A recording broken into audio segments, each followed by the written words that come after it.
Hey guys, it's AJ. Welcome back to my channel.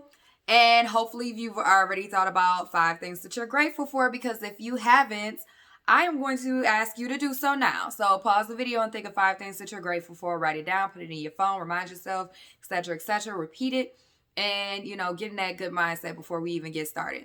So today's video is going to be about habits. Before we get started, I do want to recap on my past videos because this is part 3 of a series. So, and disclaimer, yes, I have a bonnet on my head. I'm having a bad hair day. I'll show y'all my hair at the end. Y'all see. But in the meantime, I have this dope bonnet on by my homegirl Jessica. She has a beauty shop. She does hair, and she has her shop Kempt Culture. And this is a part of her Kempt Care line. So, if you guys can see it, I'll also post a picture at the end, and I'll go into the fabric and material and whatnot at the end as well. So, if you guys are interested. So yeah, here's the recap. Part 1 of the motivation or the goal attaining series was motivation. So for motivation in that video, and I'm only going to do quick recaps because I'm going to put the links somewhere in here or suggest the videos. So if you have not watched those, I highly suggest you watch those videos first and then watch this video because they build on each other. Motivation is the foundation, and discipline is the next step, and then habits is the third step. And all 3 of these work together in sync. You cannot find success without having these 3 concurring together. They work together. They're in sync. You can't just have one isolated and still be successful and have success for the long run. So yeah, in the motivation video, and I got my little notes. Yeah, I know I like to be on task. So in my motivation video, I talked about knowing your why. You have to know your why. That's your main source of motivation right there. So when you're down and out, you need to know, why am I doing this? Why am I doing this? On those hard days, you need to know why you're doing it. So know your why. Have direction. When I say have direction, I spoke on how I like to help people, and I didn't know how I wanted to help people. And so now it's more clear to me. So what I had to do is reverse engineer my goal. I had to get to my end goal and figure out what's the last step. What is the end goal of this? And then I had to reverse engineer and find the steps, backtrack and find the steps and kind of get my map. So I got the destination first. I know where I'm at. I got the starting point. I got the destination. Figure out all the middle. And that's how you do it. Well, that's an easier way to do it, I feel like. But none of this is truly easy. Let's see. Network and look for a mentor. And don't be too afraid to ask for help. And research your resources. I love doing research. This is something I do for fun. I go down rabbit holes to learn new things all the time. All the time. I find great pleasure in doing so. So, but one thing I used to be was too proud to ask for help. And I realized in being vulnerable, and I learned this during my pregnancy journey, and I was sharing so much with everybody, especially on Facebook, because that's my Facebook family. I have a lot of family members, have a lot of friends. Most people on my Facebook friends list are people I truly know, and who know me. So, and being vulnerable and putting my situation out there, I've learned that there's strength in vulnerability. And maybe I'll get into the details of that at another time. But yes, there's strength in vulnerability, and you need to not be so proud to ask for help, because if you ask, you shall receive. You get what you ask for, So don't be too afraid. Don't be too proud. Don't put that ego aside. You really need to learn how to ask for help, because you never know who's connected with who and who can really put you in the right spot, or a great, comfortable spot, and a better predicament that you were in without asking for help. So definitely ask for help and research your resources. And reflect on your past goals.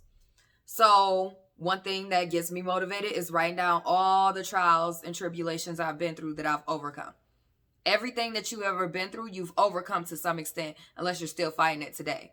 But everything prior to today, you've overcome it because you're here now. You're still standing. So That was the summation of my motivation video, part 1. And then part 2 was discipline. I'm also going to link that somewhere in here or down below. Well, and down below. So my discipline video, that was part 2. Please watch. And you have to plan for your lazy days and excuses.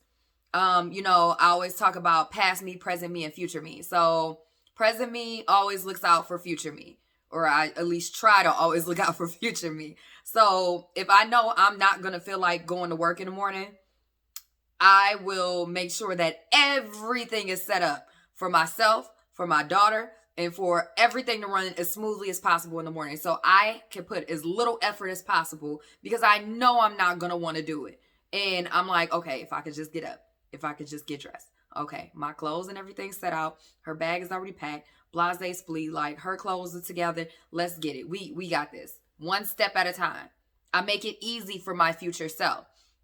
So know your habits.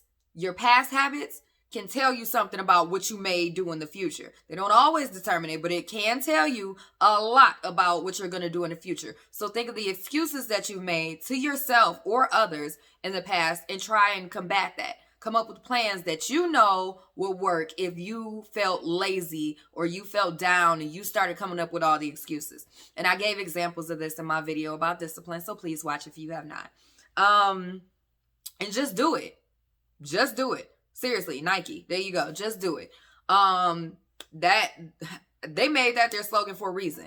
You have to get out and just do it. You can't accomplish anything that you don't try. You have to do it. And I'm working on a lot of stuff and I just do it. Yeah, it may not be the best stuff ever, but over time, you start to get better at it. You start to, better your craft. And, with practice makes perfect.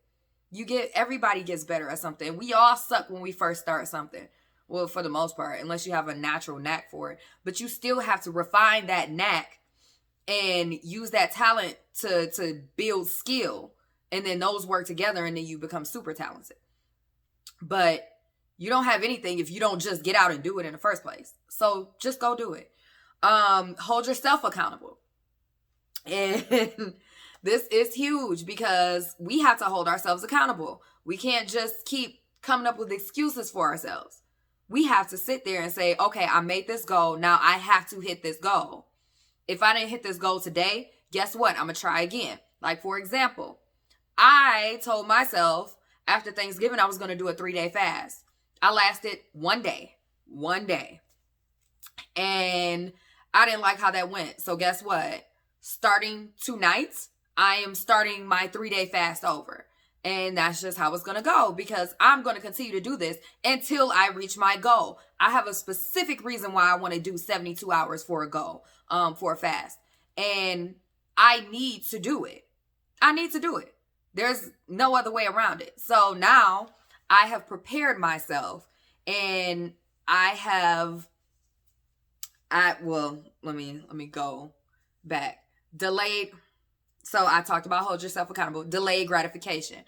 This shows my fast example. I'm going to use this for everything I'm talking about now.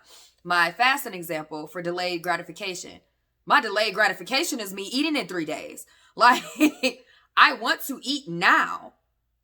But I am not going to because I know there's a bigger reward at the end of the day than a temporary serotonin boost or whatever while I eat. Or me feeling happier right now and just fuller right now while I eat. Instead of waiting 3 days for my body to reprocess and regenerate and create new cells and build my immune system and me going through ketosis and burning more fat and all that stuff. So you have to delay gratification. I understand giving yourself little tidbits of like milestone gratification type things and milestone rewards rather. I can understand that, but don't let it deter you from your ultimate goal. Don't let it delay you from your ultimate goal. Don't let it affect your ultimate goal, period. That's it. So if you have a goal, go for it. And go for that delayed gratification rather than the instant. Because the instant can end up being more harmful than the delayed. And the delayed, the reward is like instant. Okay, we're right here with the reward. Delayed, we're up here. So I want to go up here. I don't just want a little small gratification. Make sacrifices.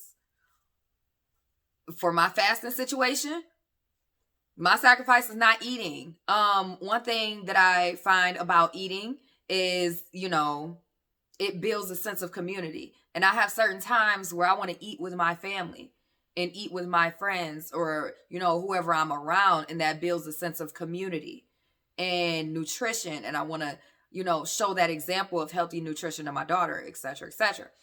But, I have to make that sacrifice right now because it's 3 days. It's a 3-day fast. Like, come on now. I can make a sacrifice for 3 days. We all make sacrifices for things that we need or that we want or that we have to do. Do it. Make it a necessity to reach your goal. You have to get your goal done. And then you will make those sacrifices because you have to do it. Plain and simple. No self-excuses. So when I broke my fast, I didn't go, oh, well, that's because blah, blah, blah, blah, blah. And it's okay. And, it's okay. I love myself. And I know I need to stop when blah, blah, blah. I just got too hungry and I got hangry. And, oh, it's okay. Not everybody completes a 3-day fast. Okay. No, I'm not doing that. I didn't do it. I did not complete my goal. My goal was a 3-day fast. I lasted 1 day, 24 hours. No, I'm 48 hours short. So guess what? I'm starting the whole thing over again until I hit that 72 hours total. And then I can eat. So I understand. I made a poor decision. I was weak. I was vulnerable in the mind and in the stomach. And I was sitting at home and I wasn't keeping myself busy. And that was one of my triggers. When I'm sitting at home idly and I'm seeing my family eat, I want to take part in that. And I start getting hungry because my body is like, nah, around this time, girl, you eating. Like, what's up? So you have to train yourself and have that discipline and be strong-minded and don't come up with excuses. You have to accept the bad about what happened. Yes, I made a poor decision for my goal. This set me back from hitting my goal. So let me retry this and then go for my goal all the way this time. Go hard or go home. That's it. So don't make excuses for yourself. Don't enable yourself. And have accountability partners. Accountability partners are really important but they're not the most important, but they're really important because in those times of weakness, somebody can say, don't you do it. Don't you do it. Smack that food out your hand. Tell you, go sit down somewhere and go drink some tea, drink some black coffee, drink some water, something. But stay to your liquid fast. Whatever is acceptable within that liquid fast, you stick to it. Now, I had 3 accountability partners, actually, but only one of them was there with me. And yeah, he wasn't trying to fight with me because I was hangry, and he knows how it gets when I'm hangry. So yeah, and whatever. So have accountability partners, but you need to hold yourself accountable most of all, most importantly. Don't let people enable you. So people will enable you because, it's out of love. They don't know they're enabling you. And if they do, it's them wanting to see you happy in the moment. So don't let them enable you. And again, go back to my discipline video because I just realized I'm already 14 minutes in because I'm going back through all of this stuff and I'm going in detail. So I'm going to fly through the rest of them. Hold your loved ones accountable. Just like you want them to hold you accountable, hold them accountable. Take inventory. And if y'all watch my videos for a while, taking inventory is my favorite thing. So take inventory of everything. Everything. Okay? The compound effect is either going to work with you or against you. So which one are you going to have it do? The small habits are going to build up the big difference. They're going to compound and make the big difference. So the small bad habits are going to make a bad influence on your life. The small habits that are good are going to make a huge positive difference in your life. Plan a day for your small goals to complete them all, the tasks and the goals that you have put off because they're a low priority. Take a day once a month or once every 2 weeks, complete them all. Find balance in short and long-term goals. So that's discipline. That was part 2. So all of that stuff, motivation and discipline, all of that works in sync with habits. So let's dive into the habits. It's not going to be super long, but I want this all to tie into each other. So, well, because they do. So I want to make you realize that they all tie into each other. So 40 through 95% of our actions every single day are habits. They're strictly habits. So on the low side is 40, but that's almost half of what you do. On the high side is 95%. So you mean to tell me I could do 95% of my actions throughout the day and be running on autopilot because it's just habits. It's literally just habits. And I feel like this quarantine has helped a lot with breaking some of our habits because we're so used to waking up, getting coffee, being on the move, checking our phones, doing this, doing that, driving to work, do this, do that, drive back home, and going to sleep or watching TV and then cooking dinner for the next day and getting ready for the next day at work. And through the quarantine, it was like everything was shut down at one point. So it was like, breaks. Now what do I do? I'm out of my habit loop. Like, this is more than just a vacation allotment. This is like 4 months. And some of us are back on lockdown. I'm not a part of the employer lockdown thing with the high schools and etc. I work at a preschool and we're still open face to face. So we don't do virtual classes. We're still out here. So I'm still in the regular habit loop, but either way it goes. 95% of our daily activity, 40 through 95% of our daily activities is nothing but habits. Think about that. And how often do you run on autopilot? So there are 3 types of habits. You have the physical habits, and that's your exercise, your nutrition, and your rest. So make sure you're getting ample exercise. Make sure you're working your body out, making sure you have the correct amount of energy. Make sure you're eating right and making healthy food decisions. Let me say that again, making healthy food decisions, because I know the temptation is high out here. Sugar is in everything. Gluten is not good for us, but it's in most of the things that we eat. Fast food is everywhere, like, especially if you're still in the hustle and bustle of everyday life, like I am. So fast food is more readily available to you when you're out and about than when at home.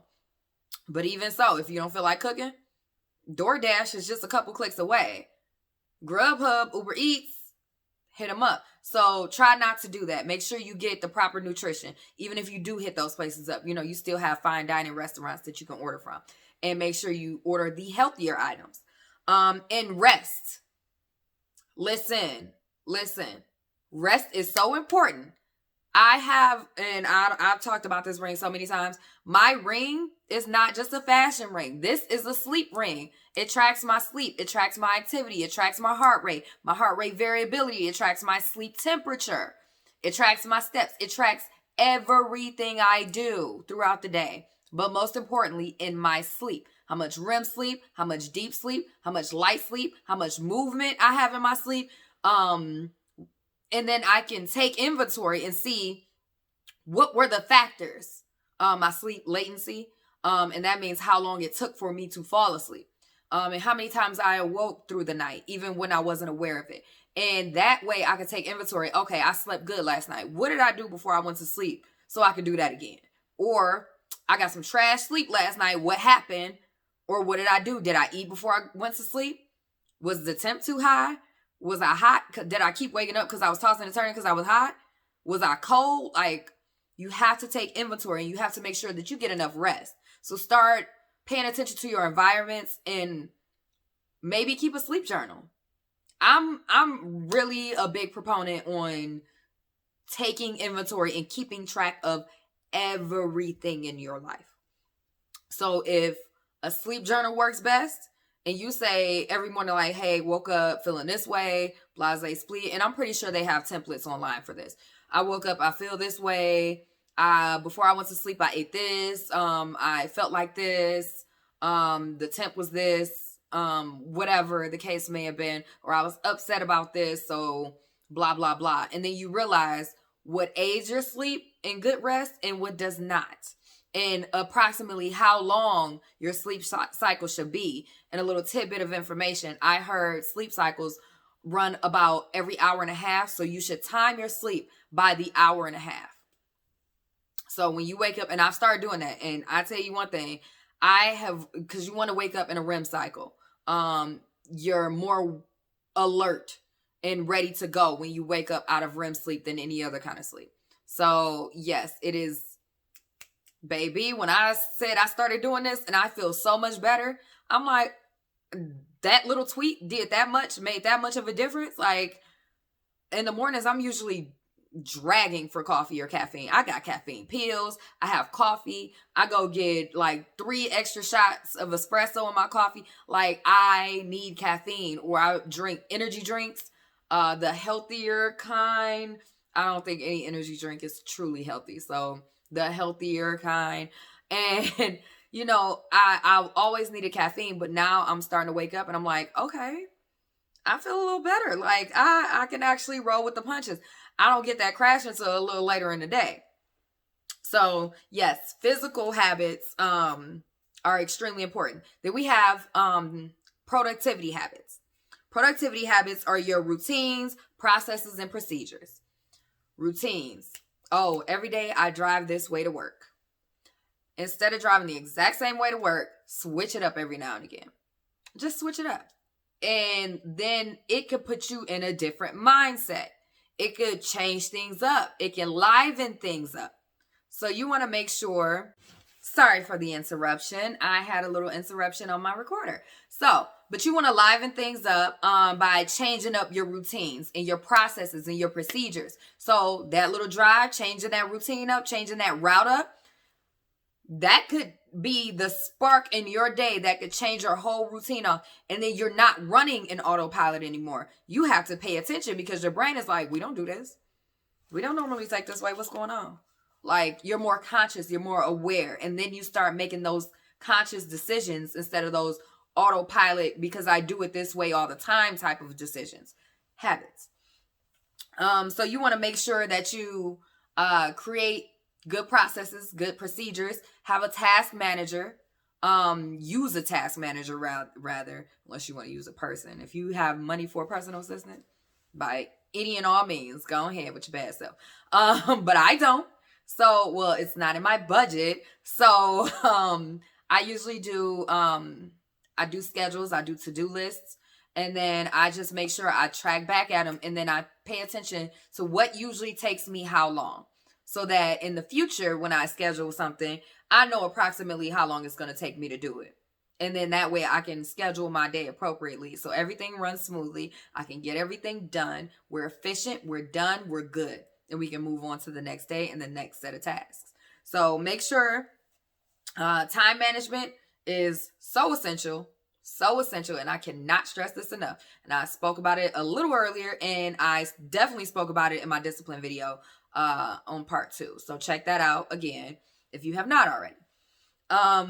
The third type, so we've already talked about physical habits and productivity habits. The third type is mental habits. This is your default. Is your default for your mental health, are you defaulting to negative thoughts or positive thoughts? This makes a world of a difference. When I tell you a world of a difference, our world is nothing but our perception. We create our world. Our world is our perception. So, like, granted, it's a cumulative world that we live in. We live with each other, so we're all connected. We are all connected. Let's not forget that part. But we live in our own perception. We live in our own worlds. So you need to realize how much power you have over your world. And if you're thinking negatively all the time, your life goes where your energy flows. So if you're thinking and you got that negative energy is going to flow that way, and the universe is going to return negativity straight to you.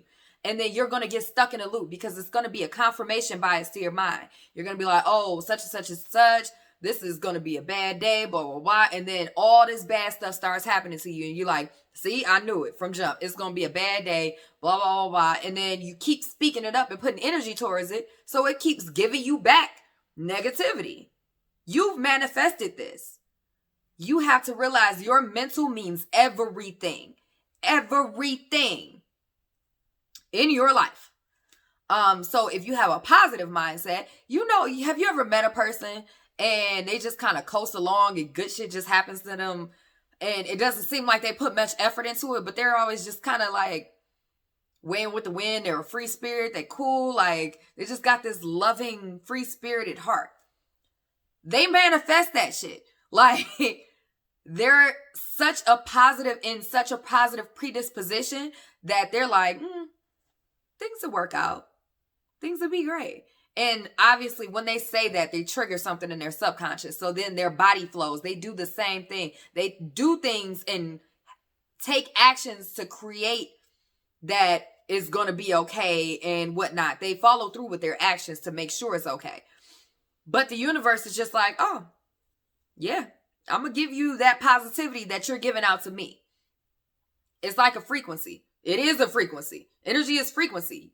And I know people are tired of that buzzword frequency, but it's true. It's like tuning into a radio station.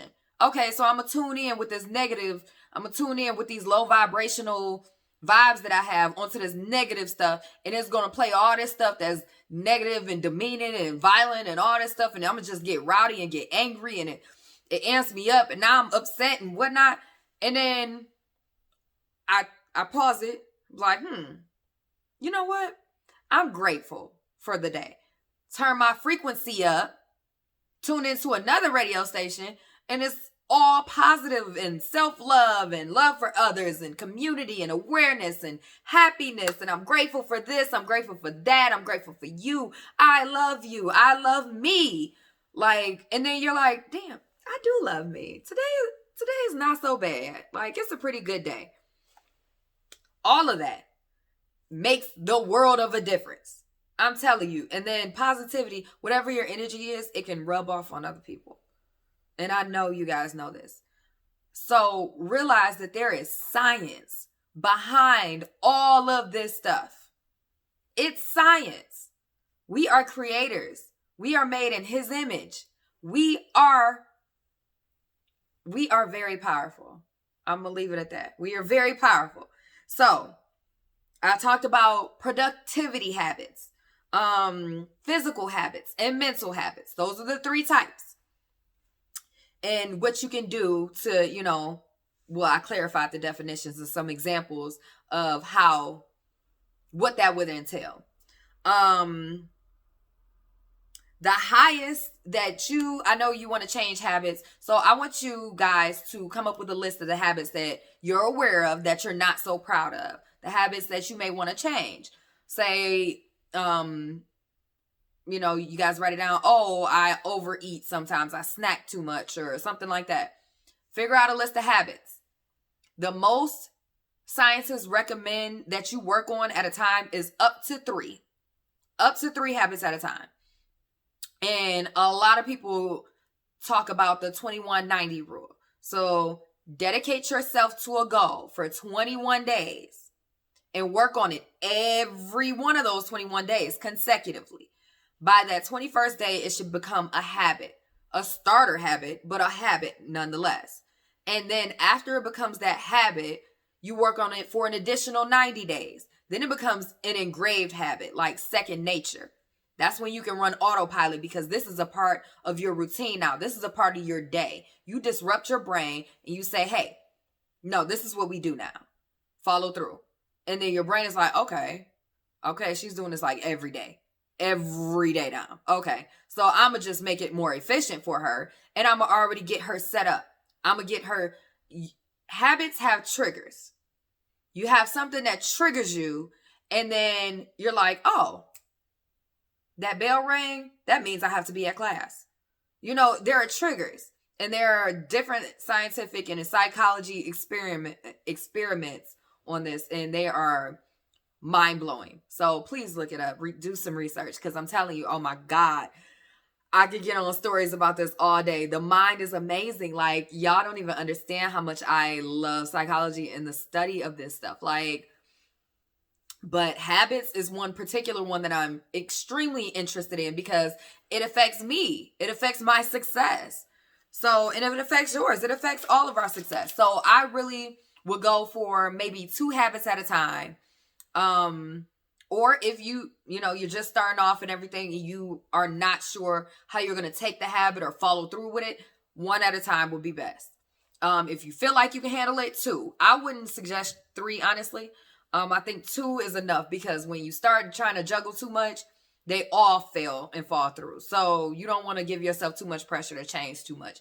It's the little habits that have that compound effect. Every day you start something new, and next thing you know, you're a pro at it. You're an expert at it. You do it so much, it's second nature. And then you become dominant in it. Like, you become an expert.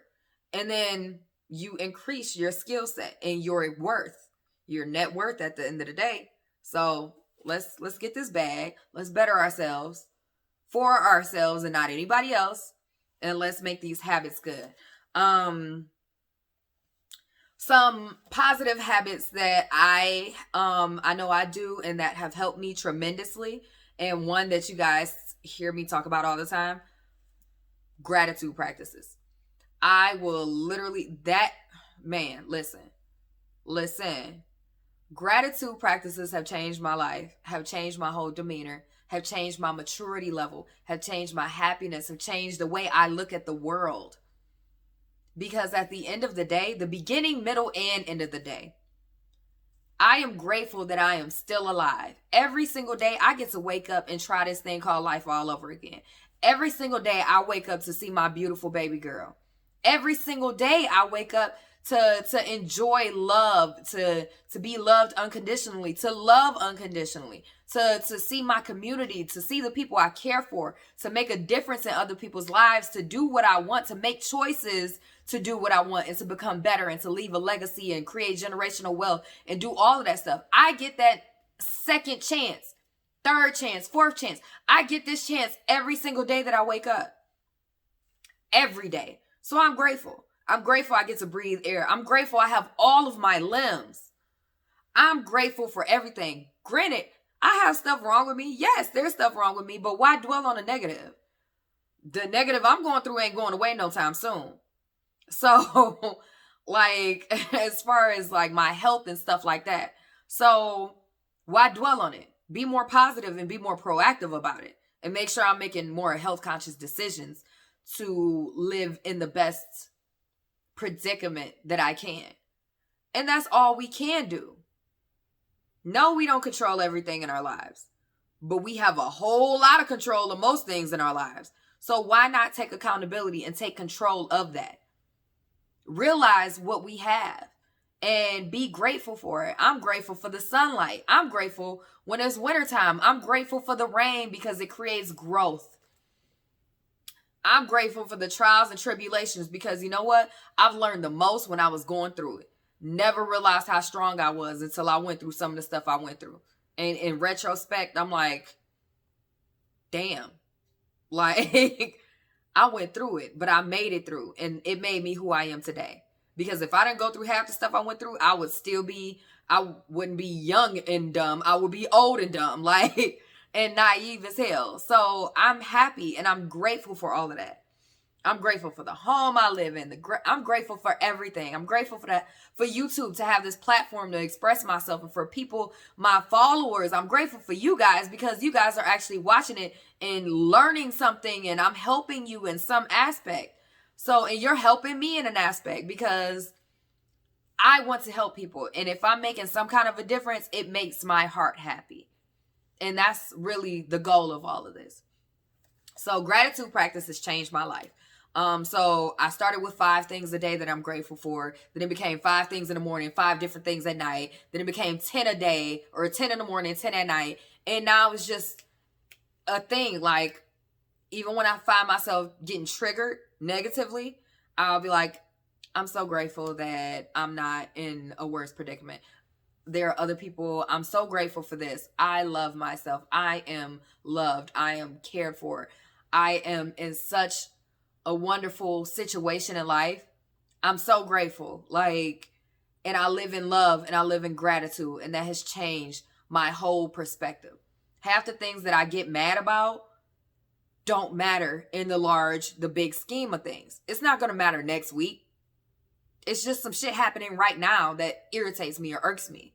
It's not going to have any effect on my long-term goals of life. So, gratitude. Another habit, learning something new every day. Oh my God. Listen.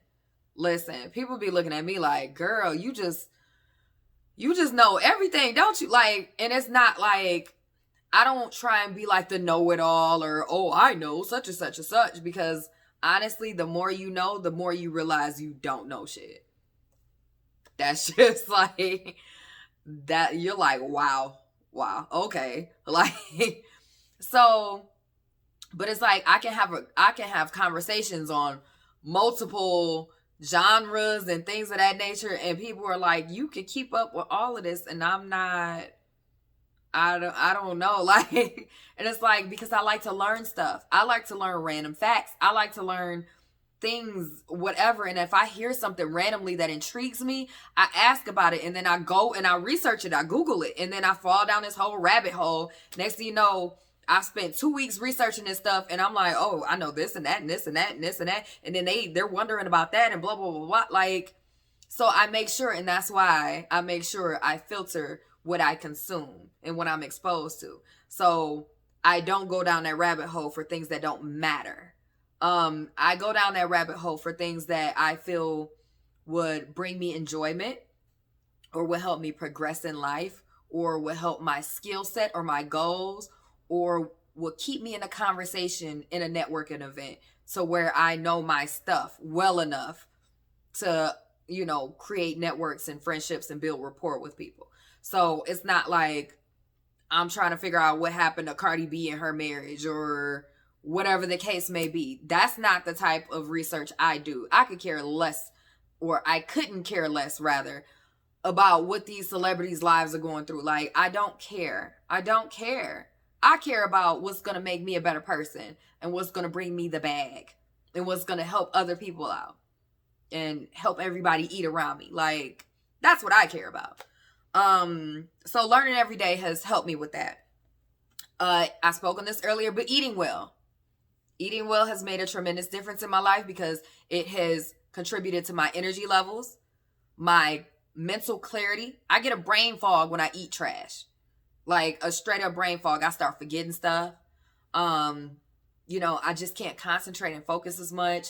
It's bad. So when I make sure I eat organic, like Butcher Box meats, that was a little plug there, but they're not sponsoring me. But I'll put my referral code down in the description. But when I eat organic meats like Butcher Box, or I go and I get the grass-fed, grass-finished milk like Horizon, and for me and my baby, that stuff helps. When I get my alkaline water as opposed to drinking tap, or when I put the filter on the tap and I add my mineral drops. I have mineral drops right here. I don't feel like grabbing them right now, but yes, I have mineral drops that I add to my water, to my tap water, to make it that much more nourishing to my body. One thing I also do as far as gratitude, because water absorbs energy and will reshape itself. This is a little tidbit. So I express gratitude before I drink my water. I say things like, I love you. Thank you. I appreciate you. You're beautiful. Thank you for nourishing my body.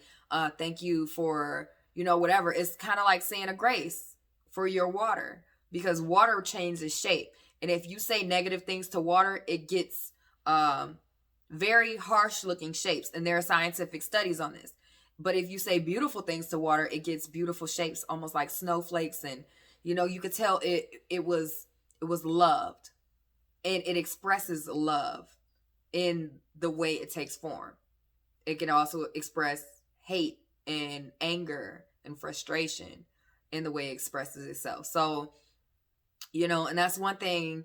That's why I feel like grace is very important. Even though you might not catch me saying it, I'm practicing gratitude in my head, saying that, you know, I'm grateful that I have this food. I'm grateful. Thank you for the sacrifice that you've made. If it's an animal, you know, or even plants, because plants are alive. So just make sure that, you know, you practice gratitude, you eat well, and you serve your body, because we only get one of these, as far as I know right now, as far as we all know right now. We only get one body and one life. So we want to cherish and nourish this one body that we have and take care of it, so that it takes care of us, and that it could go the distance that we need it to go. Get great rest. I've already spoke on this, so we're just gonna breeze through that one, but it's very important. Get great rest. Track everything and take inventory. I've spoke on that earlier as well. And this all sounds like a lot of work. I know it does. I really know it does. And it's easier to be lazy. Let's not mince words here. It's easier to be lazy and not do shit, or just coast along. But what does that get you? That gets you overworked at the plant, maybe making pretty good money, but you got to work 70, 80, 90 hours a week just to make that money. And yet you're still a number to them.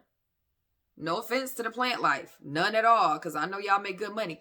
But wouldn't you rather do something that's gonna progress you to where you don't have to spend so much time and energy and effort missing out on the things that you enjoy in life, working for somebody else? Just think about that. Discipline is hard work. And yeah, like regret is also hard. So which one are you going to take? The Jim Rohn said it, and I had that quote in my part 2 discipline video, as a matter of fact. You either feel what was it? I'm paraphrasing, so whatever. But you either feel the pain of discipline, or you feel the pain of regret. And regret weighs tons. Discipline weighs ounces. So which one you want on your shoulders? And so I found that I'm pursuing freedom. Freedom is within discipline. You find freedom in discipline. The more you manage your time, the more you run efficiently, you free up so much of that excess time. You're like, I've been wasting time doing all of this stuff. I'm so much more productive. I'm so much more efficient. I have more time to enjoy with my family, or to sit back and kick it, or to sit back and relax and chill and meditate and yoga and travel. I can condense everything that I've been doing because it takes less time. And time is the most valuable thing in this life right now, because we can't get it back. This is what we are working on, the time of the earth, the universe. Actually, time is a man-made construct, honestly, in my opinion. But we are working on time, and we can't go backwards. So we're just moving forward. Time is precious. As man-made as it is, it's precious. So don't waste it. So find discipline, and you will find freedom. So I hope you guys enjoyed this 3-part series about attaining your goals, basically. You have to have motivation. That's the initiation. That gets you that initial push to go out there. Then you have to have discipline. The discipline helps you build up those habits. Part 3, habits. And they work together in sync. And they all come together and make life so much easier. And then you find freedom. You find that good health. You find that great wealth. You find that love. You find that zest for life that you've been longing for. You find it all. And it's beautiful. So Hope you guys enjoy. And I did tell you guys, because, you know, I'm having a bad hair day, that I was going to take off this bonnet and tell y'all how I like it. So if you don't want to see the review on the bonnet, you can click off now and whatnot. Check out the other videos, subscribe, comment, like, and hit that notification bell. Please like this, because YouTube shows my videos to other people, and it triggers the algorithm to promote my videos to other people the more people like it. So please like my video. I really appreciate it. And I love that I'm getting new subscribers. So thank you guys. Thank you guys. I'm at like 70 something now. So I'm aiming for 100 by the end of December. So let's get me to 100 subscribers, and then even more. Let's grow. Let's grow together. So yeah, here's my hair. I just colored it, took my braids down, just dyed it. And I'm having a bad hair day because I don't know what to do with short hair. I cut my hair super short. So when it was wet, it was like this long. So it has grown tremendously. And this was a few months ago. I cut my hair at the beginning of quarantine. So, and it was, let's see, I cut it about this short. Yeah, it was about this short. So it's grown quite a bit, but I don't know what to do with it anymore. So I had this part curled, and I bought some cheap bobby pins, and they've been like folding onto each other. But yeah, every time I try to clip my hair, they fold into each other. I got this from the pharmacy. I gotta go to the beauty supply store and get it. But yeah, I had my hair covered because I had this part curled, and I look crazy with all of this going on. So I'm gonna probably just like braid this or do something. I don't know. Give me some short hair tips, somebody, besides wigs, because I like the color in my hair. I just did it, so I want to show off my color and whatnot, but I don't like how my hair is turning out. And here's my Kempt Care bonnet. I think it's dope. The outside is satin or silk purple, my favorite color, which I ordered. And the inside is pink. The stitching is amazing. Look at this. The stitching is amazing, and it has an elastic band, so you can adjust it to whatever size you need it to be. I got the purple one for me, and I got a pink one for Yomi. So it's pink on the outside with this, and then it's purple inside, so we know which one is which. It's so cute. I love it. And it's comfy. It's not too, the elastic isn't too like tight on my head. It doesn't upset my head or my skin or anything, or my hairline, because that's important. And it doesn't, Yomi usually pulls hers off at night, but she didn't with this one. So hopefully she keeps it up. But that was my review. Go shop KemptCulture.com. I will put the link below. Kempt Care. And if you're in the D, go, she's a barberist. So go get your hair cut. Check her site out. Check her IG out, because she will get you lined up. She'll get you cut nicely. She redoes locks, everything. So yeah, I'll link her info below. And thank you for watching. Thank you for everything, and the subscribers. Please like, share, and I'll holler at y'all later.